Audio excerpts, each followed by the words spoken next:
वाले हैं plasma membrane के बारे में। तो प्लाज्मा मेम्ब्रेन के बारे में जानने के लिए इस वीडियो को अंत तक जरूर देखें।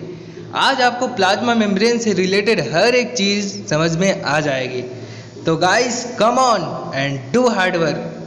मैं हिमांशु कुमार स्वागत करता हूं आप सभी का हमारे चैनल स्टूडेंट मित्र पर। और आज का जो हमारा प्यारा जो टॉपिक है वो है प्लाज्मा मेम्ब्रेन। तो गाइस वीडियो को शुरू करने से पहले आप सभी से एक रिक्वेस्ट है, अगर आपने अभी तक इस चैनल को सब्सक्राइब नहीं किया है तो चैनल को सब्सक्राइब करके बेल आइकन को प्रेस जरूर कर लो, ठीक है गाइस। तो वीडियो को शुरू करते हैं, लेट्स बिगिन। गाइस इस वीडियो को बनाने में हमने बहुत सारा एफर्ट किया है। प्लीज़ अगर ये वीडियो आपको अच्छी लगे तो सब्सक्राइब करना मत भूलिएगा, ठीक है गाइस। तो हम लोग जानेंगे प्लाज्मा मेम्ब्रेन के बारे में। जो प्लाज्मा मेम्ब्रेन होता है वो आउटर मोस्ट लिविंग बाउंड्री होती है। किसी भी जीवित कोशिका का जो बाहरी भाग होता है जिससे यह कवर होता है कोई भी कोशिका, उसी को हम लोग प्लाज्मा मेम्ब्रेन कहते हैं। तो क्या लिखा गया है हम लोग पढ़ेंगे, क्या है? प्लाज्मा मेम्ब्रेन इज द, जो प्लाज्मा मेम्ब्रेन है, ठीक है, outer most living boundary of the cell, ठीक है। Plasma membrane is the outer most living boundary of the cell. किसी भी जीवित कोशिका का जो बाहरी भाग है उसी को हम लोग प्लाज्मा मेम्ब्रेन कहते हैं। इसको और एक डिफिनेशन से हम लोग जानेंगे, वो क्या है? Outer most layer of protoplasm. जो प्रोटोप्लाज्म है उसका जो आउटर मोस्ट लेयर है इज प्लाज्मा मेम्ब्रेन, वो है प्लाज्मा मेम्ब्रेन। यानी कि outer most layer of protoplasm is plasma membrane, यानी कि प्रोटोप्लाज्म का जो बाहरी भाग है जिससे वह कवर हुआ है उसी को हम लोग क्या कहते हैं? प्लाज्मा मेम्ब्रेन कहते हैं। इसी को हम लोग क्या कहते हैं? प्लाज्मा मेम्ब्रेन कहते हैं। तो प्लाज्मा मेम्ब्रेन जो होता है वह सीधी सी बात है किसी भी कोशिका को कवर किए रहता है। कोशिका के अंदर जितनी भी चीज़ें होती हैं उसको कवर किए रहता है, और इसी जो कवर होता है, जो आवरण होता है, इसी को हम लोग क्या कहते हैं? प्लाज्मा मेम्ब्रेन कहते हैं गाइस। तो गाइस मैं आप सभी से एक रिक्वेस्ट और कर रहा हूँ, इस वीडियो को लाइक ज़रूर कर दो क्योंकि मैंने बहुत सारा एफर्ट किया है, ठीक है गाइस। तो आगे बढ़ते हैं हम लोग। सो गाइस अब हम लोग जानने वाले हैं प्लाज्मा मेम्ब्रेन को और कितने नामों से जाना जाता है। बेसिकली जैसे अपने सूर्य भगवान हो गए, ठीक है। अब सूर्य भगवान को बहुत सारे नामों से भी जाना जाता है, जैसे भानु, दिनकर, दिवाकर, तमाम तरीके के नामों से भी जाना जाता है। एज लाइक चंद्रमा को देख लो, चंद्रमा को हिमांशु, सुधांशु, अन्य नामों से भी जाना जाता है। तो उसी प्रकार से प्लाज्मा मेम्ब्रेन को भी कई नामों से जाना जाता है। जैसे प्लाज्मा मेम्ब्रेन को हम लोग जानते हैं सेल मेम्ब्रेन के नाम से, प्लाज्मोलेमा के नाम से, यूनिट मेम्ब्रेन के नाम से।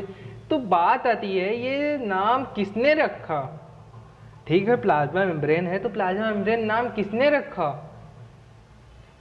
और सेल मेम्ब्रेन है तो सेल मेम्ब्रेन वाला नाम किसने रखा? प्लाज्मोलेमा है तो प्लाज्मोलेमा वाला नाम किसने रखा? यूनिट मेम्ब्रेन है तो यूनिट मेम्ब्रेन वाला नाम किसने रखा? तो मैं आप सभी को बता दूं, जो मतलब प्लाज्मा मेम्ब्रेन है उसका नाम रखे थे किसने, जानते हो? वो थे पीफर। पीफर ने प्लाज्मा मेम्ब्रेन नाम दिया, और इसी प्लाज्मा मेम्ब्रेन को सेल मेम्ब्रेन नाम दिया नॉगेल एंड क्रैमर ने। नॉगेल और क्रैमर ने इसको सेल मेम्ब्रेन नाम दिया, एग्जैक्टली गाइस। और इसी को प्लाज्मोलेमा जो है नाम, प्लाज्मोलेमा जो है, प्लाज्मोलेमा जेक्यू प्लोवे ने दिया है। जेक्यू प्लोवे ने इसको प्लाज्मोलेमा नाम दिया है। और इसी को यूनिट मेम्ब्रेन के नाम से रॉबर्टसन ने प्रतिपादित किया। इसको मतलब समझाया कि ये यूनिट मेम्ब्रेन भी है। तो गाइस बात आती है कि अब हम इसको याद कैसे करेंगे। ये तो सबसे बड़ी बात आ गई, ठीक है, हमने जान लिया ये सभी वैज्ञानिक हैं, इसको हम याद कैसे करेंगे? ट्रिक बता दें? देखो ये ट्रिक तभी काम करेगा जब आप इसको याद कर लेंगे एक बार अच्छे से। अगर एक बार याद कर लेंगे तो ये ट्रिक केवल आपको क्लिक करेगी कि हाँ ये चीज़ थे, ठीक है। तो ट्रिक बताते हैं आप सभी को। देखो बेसिकली ये कोई ट्रिक नहीं है, ये आपको ये बता देगी कि किसने इसका नाम कौन सा दिया था, बस थोड़ा सा हिंट देगी, ठीक है। याद आपको करना ही पड़ेगा। तो जैसे कि आपने कभी कंप्यूटर शॉप पे गए होंगे तो वहाँ पे आपको CPU मिलेगा, CPU, सीपीयू आप लोगों ने मेरे ख्याल से देखा होगा।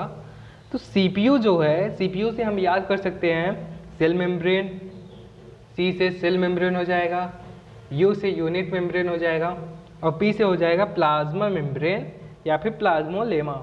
यानी सी पी यू, सी से सेल मेम्ब्रेन, पी से प्लाज्मा मेम्ब्रेन या फिर प्लाज्मोलेमा, और यू से यूनिट मेम्ब्रेन।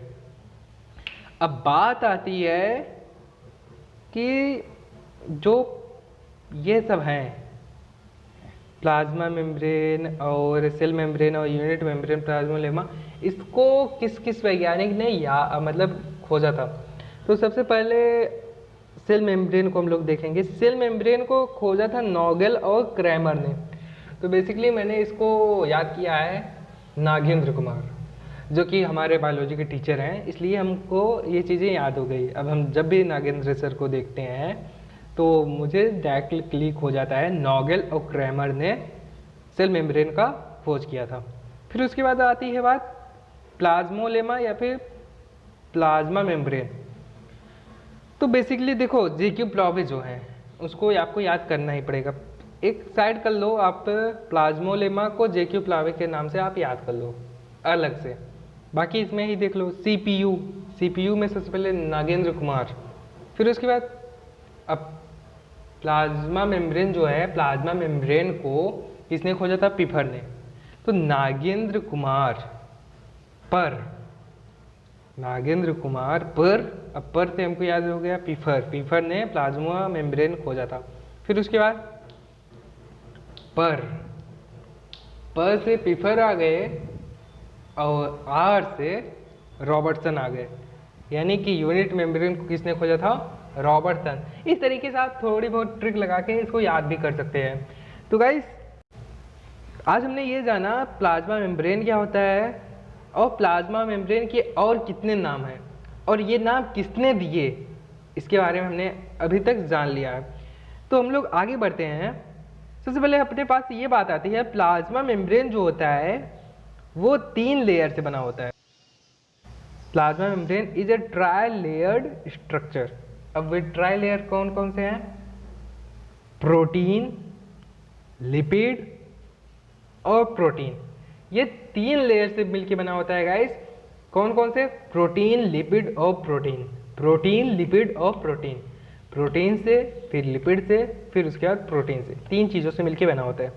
तो आपको थोड़ा सा बस याद रखना है कि plasma membrane is a try layered structure, protein, lipid and protein. फिर उसके बाद बात आती है प्लाज्मा मेम्ब्रेन इज सेलेक्टिवली और डिफरेंशियली परमिएबल। इसको हम ये भी कह सकते हैं सेमी परमिएबल। क्यों? क्योंकि ये ऑस्मोटिक बैरियर का काम करता है और साथ ही साथ ये केवल जल, जिसको हम वाटर कहते हैं, वाटर और सम सॉल्यूट्स को ही अंदर आने देता है, यानी प्रोटोप्लाज्म में या आने देता है, अदरवाइज किसी चीज़ को नहीं।